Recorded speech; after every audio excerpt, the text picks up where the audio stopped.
Okay, you guys, we are back.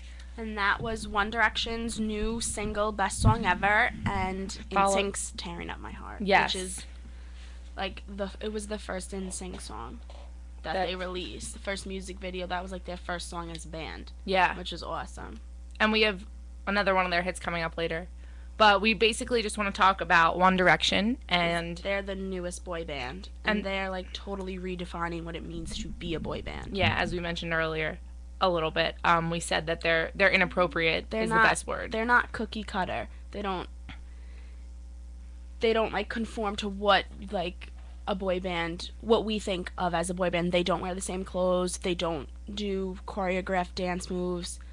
They say that they wanted to, because I know a lot about them.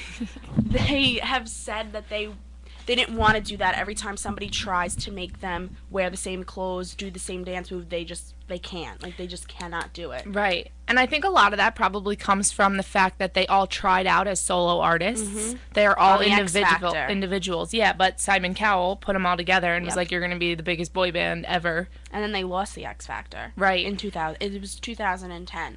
They tried out as solo artists. Liam Payne had tried out twice. And got denied the first time. Oh. And then he came back, and Simon, they didn't get together as solo artists. They didn't get into the X Factor. And then Simon Cowell thought that it would be a good idea to put them together in a group, and they literally took over the X Factor. Girls in England could not get enough of them. Girls in England or you, Briana? No, I didn't watch them on the X Factor. But I had gone this past weekend to see their 3D movie, This Is Us, and they showed you their start on the X Factor, and it was just insane how they blew up.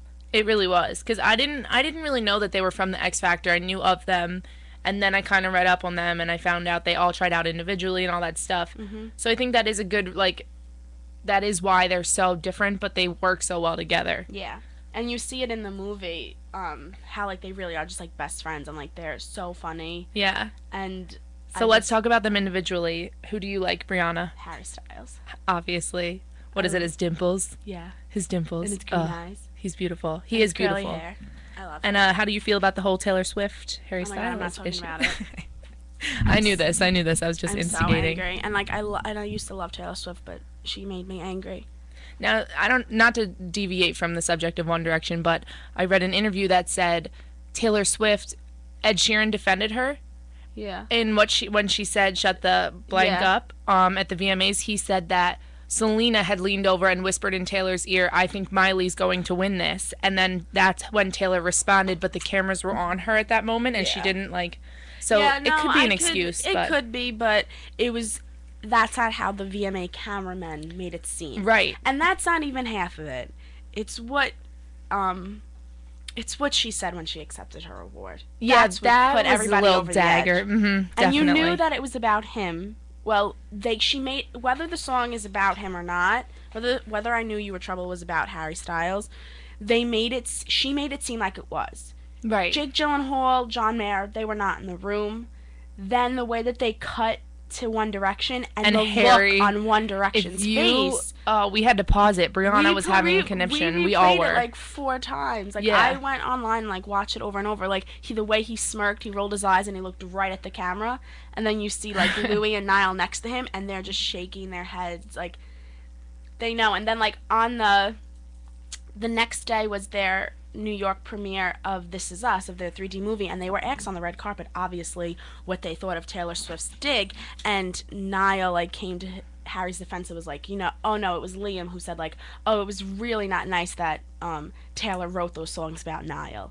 Just to deflect. Oh, okay. But that's what they deflected it. They didn't comment on it, and that's what they're good at. They don't comment on those types of things. Well, that's good. That's respectable. Yeah. And I like Taylor Swift because she writes songs about boys, but she's been a little bit too pushy lately, kind of. But ooh, you're admitting it. I don't like when she personally attacks somebody over and over and over again. If you're gonna write a song and you're gonna say, hey, this song's about Joe Jonas, he called me and broke up with me over the phone, fine, leave it at that. But you don't need to keep harping on the subject. Yeah.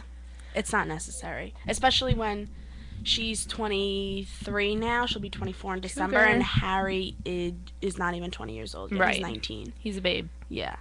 Who's your favorite, Gab? My favorite even though I don't know them as well as you, I think Harry is like the most beautiful person in the whole wide world, but I have to say I'm a Liam fan. Yeah. I think just his whole look and like you said he's the sensible one in the group. Yeah. They used to call him Daddy Direction. I know way too much about One Direction. Daddy Direction. I'm not sure how I feel about him after that nickname.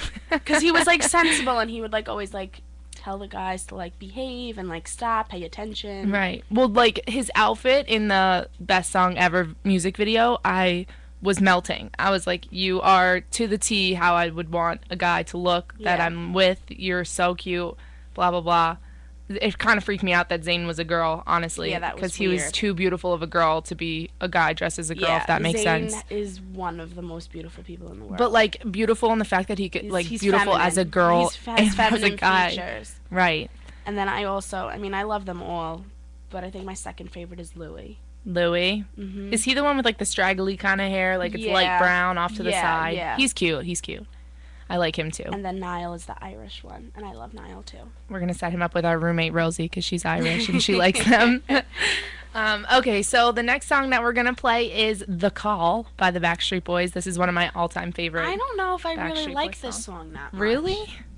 I don't know. This wasn't one of my favorite Backstreet Boys songs. It's not. Yeah. Okay, Unless I see what you're saying. I think I always think I don't like it, and then I listen to it, and I'm like, oh yes, I like this song. So we're gonna have to tune back in after this song to see if it was the song Brianna thought it was. But yeah, so we're gonna play that and a few other songs. I forgot to mention a boy band that we have on this earlier, and their song goes. Oh my God, yes. We have Hanson. They're the original Jonas Brothers. Yeah, they are. When the Jonas Brothers first came out, they were constantly compared to Hanson. It was like borderline annoying. Yeah, it was. At the point where I was just like, stop asking them about Hanson. But the Jonas Brothers call Hanson out in one of their songs. Right, I remember that. And that's just the way we roll. That's just the way we roll. On their right. their like first real album, like that made them famous or whatever. And then actually, I think it was a few months ago or a few weeks ago, maybe like the end of July, mid-August, that the Jonas Brothers finally met Hanson after all these years, and it was like I actually knew that. There was all these like pictures and stuff. It was so cool to see. Yeah. Okay. Well, they're on the playlist, and they'll be coming up in a little bit. So we're gonna come back, and we are gonna continue to talk about One Direction for the show because we like them a lot, and they're the most relevant right now. Yeah, and recent. So we're gonna read an interview for you guys that they have in the Teen Vogue magazine. But we're gonna play a few songs first. So we'll be right back.